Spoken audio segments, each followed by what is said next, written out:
राखुसला व मंजर भी आएगा, प्यासे के पास चलकर समंदर भी आएगा। थक कर ना बैठ मंजिल के मुसाफिर, मंजिल भी मिलेगी और मिलने का मजा भी आएगा। जय हिंद। बोर्ड एग्जाम क्लास 10 की जितने भी तैयारी करने वाले मेरे प्यारे दोस्त हैं या जो भी एग्जाम में अच्छे मार्क्स लाना चाहते हैं, या कंपटीशन के एग्जाम हो या अन्य बोर्ड एग्जाम हो, उनके लिए यह वीडियो काफ़ी ही मददगार होगा। क्योंकि इस वीडियो में चर्चा की जाएगी कि हम लोग जो अपना टारगेट गोल किए हैं 420 या 450 नंबर, या एग्जाम को हम लोग कैसे एक अच्छे तरीके से हैंडल कर सके बिना घबराए हुए। क्योंकि हम लोग का जब एग्जाम करीब आता है तो माइंड विचलित हो जाता है। उन सब टॉपिकों पर चर्चा करेंगे, किस प्रकार हम लोग का माइंड न विचलित हो, हम लोग किस प्रकार से अपना सिलेबस को कंटिन्यू रूप से बनाए रखें। देखो, बोर्ड एग्जाम क्लास 10 के लिए ज़्यादा फोकस किया जाएगा। जो मेरे प्यारे दोस्त हैं, इस वीडियो को लास्ट तक बने रहें इस वीडियो में, जिससे आप लोग अपने बोर्ड एग्जाम में अच्छे मार्क्स ला सकते हैं। क्योंकि जैसे हम लोग बोर्ड एग्जाम जाते हैं, क्योंकि जो एग्जाम होता है, जो बोर्ड हम लोग का क्लास 10 का एग्जाम होता है, यह हमारे जिंदगी का एक नींव होता है। जैसे घर का अगर नींव बड़ियार हो, मजबूत हो, तो उस पर कितनी भी सारी मंजिलें बनाई जा सकती है। इसी तरीका से हम लोग का एक जिंदगी का बोल सकते हैं कि नींव होता है, जिसे हम लोग एजुकेशन के क्षेत्र में इसे अगर अच्छे तरीके से पढ़ लेते हैं, मार्क्स ला लेते हैं, तो हम लोग का क्या होता है कि हम लोग अपना जो होता है गोल, उसकी तरफ से अच्छे तरीके से बढ़ने लगते हैं।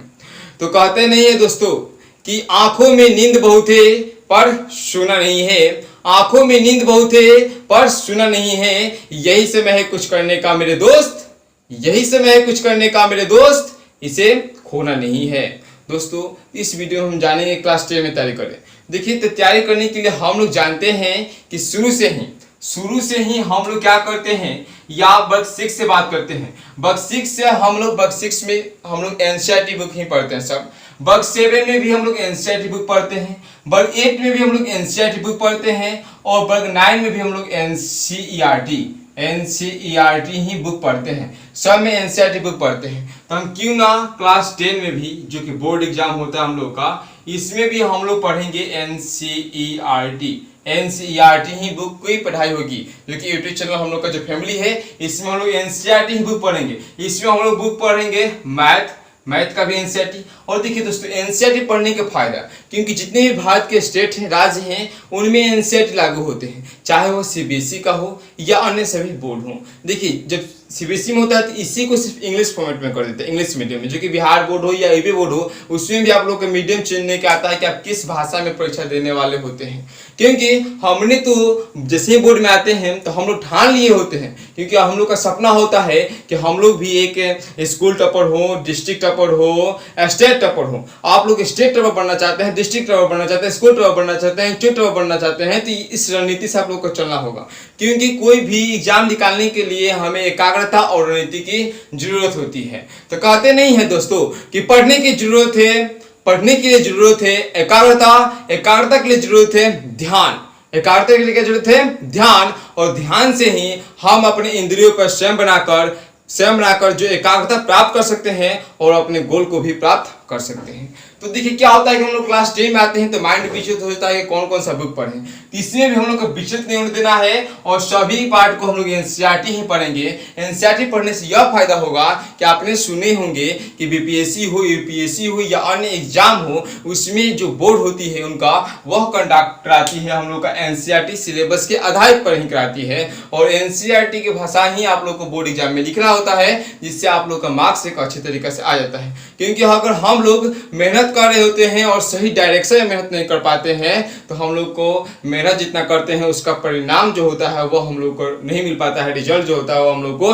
नहीं मिल पाता है। दोस्तों, मेहनत तो करते हैं आप ही लोग। देखिए, जो शिक्षक होते हैं, जो आपके बड़े भैया होते हैं, वो सिर्फ आप लोगों को मार्गदर्शन देते हैं। क्योंकि आप लोग जानते होंगे कि जो तीर्थकर होते हैं, यानी पथ प्रदर्शक होते हैं, रास्ता दिखाने वाले, अगर उस रास्ता पर अगर गुजर चुके होते हैं, तो उस रास्ता से अगर आप लोग को बता दे, तो आप लोग को क्या हो सकता है कि डायरेक्ट उस मेवा खाने की मिल जाएगा, कि हम लोग डायरेक्ट खा सकते हैं, यानी अच्छी तरीके से तैयारी कर सकते हैं।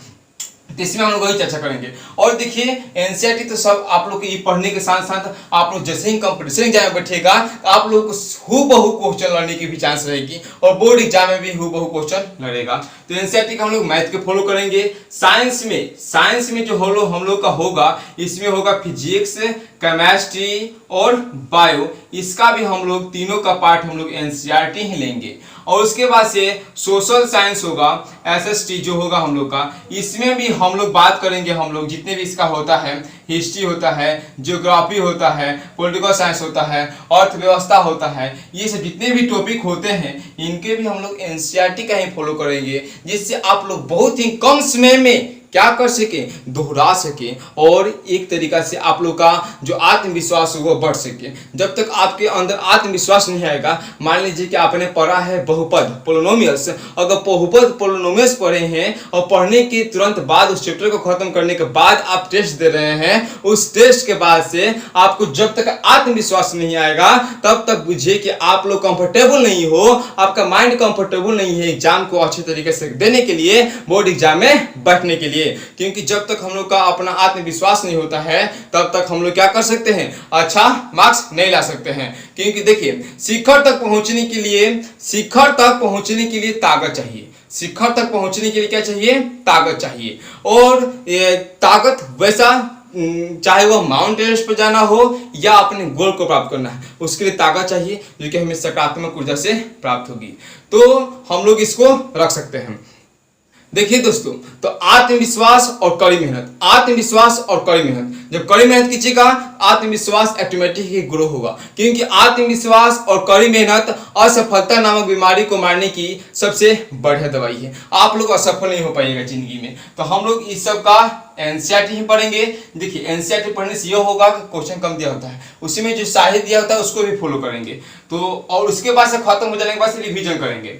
और एसएसटी हो गया, संस्कृत हो जाए या हिंदी हो जाए और इंग्लिश हो जाए, इन सभी विषयों को हम लोग को पढ़ना होगा एनसीईआरटी।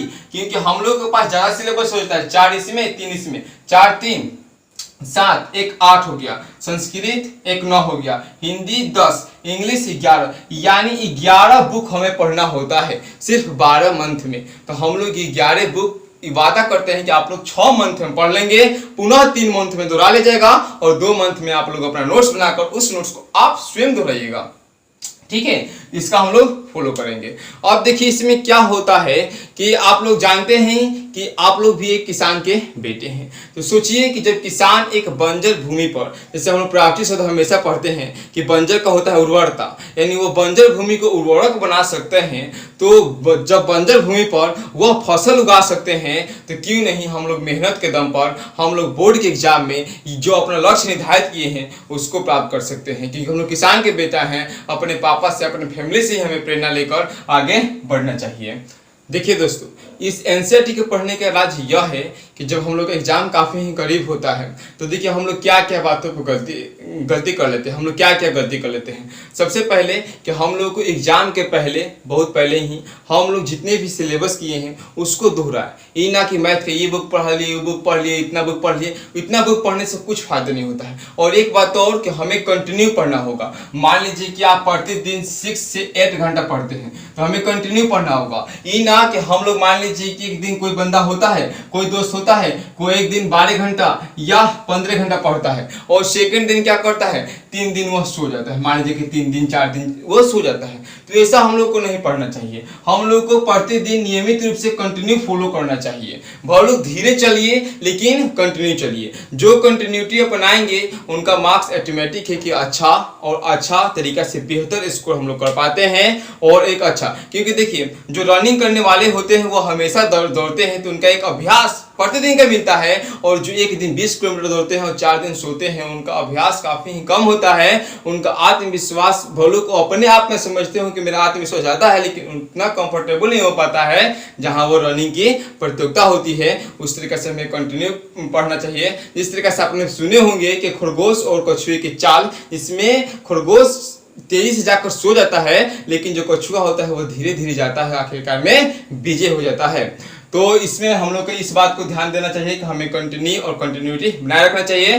देखिए इससे क्या होगा कि देखिए हम लोग जो दोस्त होते हैं जो बोर्ड एग्जाम की तैयारी करते हैं वो क्या करते हैं, उनमें जो अच्छे से तैयारी करते हैं ना उनमें थोड़ी बहुत घबराहट आती है कि देखिए कि क्या होगा मेरे एग्जाम के साथ, या कोई भी एग्जाम हो घबराहट आती है। तो दोस्तों ये जान ले बात को कि जिनमें थोड़ी बहुत घबराहट आती है वही वाकई में सफल स्टूडेंट बनने वाले हैं, सफल दोस्त बनने वाले हैं। क्योंकि घबराहट उन्हीं विद्यार्थियों में आती है, घबराहट उन्हीं छात्रों में आती है जो किसी भी एग्जाम को तैयारी अच्छी तरीके से करते हैं। अगर मान लीजिए कि कोई जो आपके बगल में स्टूडेंट होगा, छात्र होगा, देख लीजिएगा वह तैयारी नहीं करता होगा तो सोचता होगा कि जा निकलेगा तो निकलेगा ना तो ठीक है। इस बात को 100% ध्यान रखता है। हम लोग को जो तैयारी करता है ना उसको हमेशा कमी ही महसूस होती है कि हम लोग शायद कमी है, शायद कमी है। तो देखिए ये जो हम लोग का डर बनाए रखता है कि ओह हमने ये सब्जेक्ट नहीं पढ़ा है, ये सब्जेक्ट नहीं पढ़ा है, यह जो डर बनाए रखता है ना यही डर हमें क्या करता है कि हमें अपने गोल के प्रति अच्छे तरीके से मार्क्स लाने के प्रति हमें मार्गदर्शक बना रहता है। ये जो हमारा डर है यह हमें मार्गदर्शक रूप में बनना होना चाहिए, ये ना कि हम डर के मारे घबरा गए और एग्जाम में असफल हो गए, अच्छे तरीके से नहीं दे पाए। यह डर को अपना मार्गदर्शक बना लेना है, ठीक है। इस डर को हम अपना मार्गदर्शक बनाएंगे। और देखिए इसमें गलती क्या करते हैं कि हम लोग जब एग्जाम देने जाते हैं, समझ जाइए एग्जाम देने जाते हैं तो उसके पहले हम लोग को 100% जितने पढ़े हैं उसको रिवीजन करना होगा और इंपॉर्टेंट क्वेश्चन को तुरंत रिवीजन करना होगा। इसके साथ साथ इसमें हम लोग क्या करेंगे कि क्वेश्चन बैंक पढ़ेंगे। क्या पढ़ेंगे? क्वेश्चन बैंक पढ़ेंगे जो कि 12 साल का प्रीवियस ईयर होगा। सोचिए कि जो 12 साल का क्वेश्चन बैंक होगा और 12 साल का हम प्रीवियस ईयर लाएंगे आपके सामने, जिससे आप लोग की तैयारी हो सके। मान लीजिए कि हिंदी का आप लोग का दही वाली मगम्मा, लक्ष्मी, ये सब जब आपके पाठ आएंगे आप लोग पुनः ये तो थोड़ा चेंज होगा, इंपॉर्टेंट क्वेश्चन तो 22 साल में हो गया होगा तो लोग का आपके सामने डील किया जाएगा, समझाया जाएगा। तो आप लोग क्या कर सकते हैं, एक अच्छी तरीके से तैयारी कर सकते हैं। और क्वेश्चन बैंक बनाने से यह फायदा होता है कि आप लोग को पता चल सके कि हाँ ऐसा इस प्रकार से क्वेश्चन आता है, हम लोग को इस प्रकार से तैयारी करना चाहिए। या कोई भी एग्जाम हो उस एग्जाम को निकालने के लिए मात्र एक ही तरीका है कि उसके प्रीवियस ईयर क्वेश्चनों को देखा जाए, उसी आधार पर हम लोग अपना रणनीति बनाकर तैयारी की जाए। क्योंकि कोई भी विधि उसी से में जीत जाती है जब हम अपना रणनीति के साथ साथ अपने रणनीति पर नियमित रूप से काम रहते हैं। तो हम लोग भी बोर्ड एग्जाम में तभी टॉपर बन सकते हैं जब हम जो रणनीति बनाएंगे उस रणनीति पर हमेशा फॉलो करेंगे, अनुसरण करेंगे। हम 6 से 8 घंटा बनाएंगे तो 6 से 8 घंटा पढ़ेंगे। दोस्तों कमेंट कीजिएगा, हम बता सकते हैं कि इस विषय को आप इतना घंटा ध्यान दीजिए, आप लोग का मार्क्स जरूर अच्छा परसेंट में आएगा। पुनः हम बात कर लेते हैं कि जितने बोर्ड से रिलेटेड सूत्र होते हैं, या हो त्रिकोणमिति का सूत्र हो, ज्योमेट्री का सूत्र हो, उनको एक ही वीडियो में कंप्लीट कराया गया है ताकि आप लोग कॉन्सेप्ट रूप से अपने नोटबुक तैयार कर सके। इस नोटबुक का यह फायदा होगा कि जब आप एग्जाम देने जाइएगा, मान लीजिए कि एग्जाम देने गए तो आपका जो नोटबुक होगा उसको आपने सिर्फ क्या किया, पलट लिया, सिर्फ आंख के सामने वो क्वेश्चन आ गया ना, जिससे आप लोग क्या होगा कि आत्मविश्वास और बढ़ जाएगा कि हाँ हम अब इस क्वेश्चन को हल कर लेंगे, इस सूत्र फॉर्मूला को हल कर लेंगे। मान लीजिए कि जब मैथ का एग्जाम होगा उस मैथ को हम जो मैथ का जो सूत्र पढ़ा है उसको आप सूत्र खाली कॉपी देख लीजिए, क्योंकि सूत्र से ही आप लोग का 60% क्वेश्चन क्लियर हो जाते हैं। तो इसका आप लोग देख सकते हैं। उसके बाद से सेकंड हम लोग क्या करते हैं कि एग्जाम के पहले एक दिन पहले दस्तावेज तैयार करते नहीं। एग्जाम के अगर 5-6 दिन पहले समय हो तो दस्तावेज जितने भी तैयारी किए हुए हैं, ज्योमेट्री बॉक्स हो, एडमिट कार्ड हो या अन्य सभी चीज हो, उनको अच्छी तरीके से तैयारी कर लें और ज्यादा से ज्यादा कोशिश करें थर्ड नंबर में कि हम एग्जाम के पहले 30 से 40 मिनट पहले पहुंचे, जिससे हम लोग अच्छी तरीके से अपने आप को ध्येय बनाकर रखें, एकाग्रता बनाकर रखें। और चौथा नंबर में यह कोशिश करें कि जितने भी वहां पे दोस्त हैं उनसे कंपैरिजन ना करें। क्योंकि देखिए आप बात करते हैं उनसे तो कहते हैं कि दोस्त आपने पढ़ लिया तो अब से ज्यादा बताता है, तो हम लोग घबरा जाते हैं कि वो हमने तो कम पढ़ा, हमने ये सिलेबस नहीं पढ़ा है, जिससे जो हम लोग को याद भी होता है ना वो भी घबरा जाते हैं। और कोई भी हमारे दोस्त यह करते हैं कि जिस दिन मान लीजिए कि सोशल साइंस का एग्जाम हो या विज्ञान का एग्जाम हो उस दिन रात में पढ़ते हैं। तो अगर सोचिए कि अगर आपने माइंड को रिलैक्स नहीं किया तो सुबह के आप लोग तैयार हैं देने के लिए, एग्जाम नहीं है तैयार, तो जिस दिन आप लोग का एग्जाम होता है जिस भी सब्जेक्ट को, उस सब्जेक्ट में सोचा जाता है, यह गोल बनाया जाता है कि हमें बहुत ही कम समय देना चाहिए और सिर्फ रिवाइज कर लेना चाहिए, ठीक है। और ज्यादा से ज्यादा मैक्सिमम समय दें तो 2 से 3 घंटा ही पढ़े एग्जाम के दिन, अन्यथा ना पढ़ें। एक दिन पहले सोएं, एक दिन पहले सोने से, क्योंकि आपने अगर साल भर तैयारी न किया हो तो एक दिन आप 10 घंटा 12 घंटा पढ़ने से कुछ नहीं होने वाला। आपने अगर साल भर 6 से 8 घंटा पढ़े हैं, आप वाकई में 420 50 नंबर क्रॉस करने वाले हैं, ठीक है। और देखिए 5 हम लोग गलती करते हैं कि जो अपने दोस्त होते हैं उनसे हम लोग ज़्यादा बात करने लगते हैं। इन सब जो बकवास होती है, बात होती है, उनसे हमें बचना होगा, दूसरे से कंपैरिजन करने से बचना होगा। तो इस तरीके से जो हम लोग का रणनीति होगा इस चैनल पर फॉलो कराया जाएगा। वर्ग 10 की बहुत ही अच्छी तरीके से तैयारी कराई जाएगी। दोस्तों आपने इस चैनल को सब्सक्राइब नहीं किया है, यूट्यूब फैमिली में नहीं जुड़े हैं, तो प्लीज सब्सक्राइब कर लीजिएगा, यूट्यूब फैमिली में जुड़िएगा, क्योंकि यह चैनल उस बल्ब की तरह है जो आपके जीवन में हमेशा नॉलेज की बात भरता रहेगा। इसलिए इस चैनल को सब्सक्राइब कर लीजिएगा, बेल आइकन घंटी को प्रेस कर लीजिएगा, ताकि बोर्ड एग्जाम क्लास 10 के लिए तैयारी आप अच्छे तरीके से कर सके, क्योंकि आप लोग का लक्ष्य ही है कि हमें अच्छा करना है। दोस्तों उठो, जागो और तब तक रुको नहीं जब तक कि तुम अपना लक्ष्य प्राप्त नहीं कर लेते। जय हिंद दोस्तों, इस वीडियो को देखने के लिए।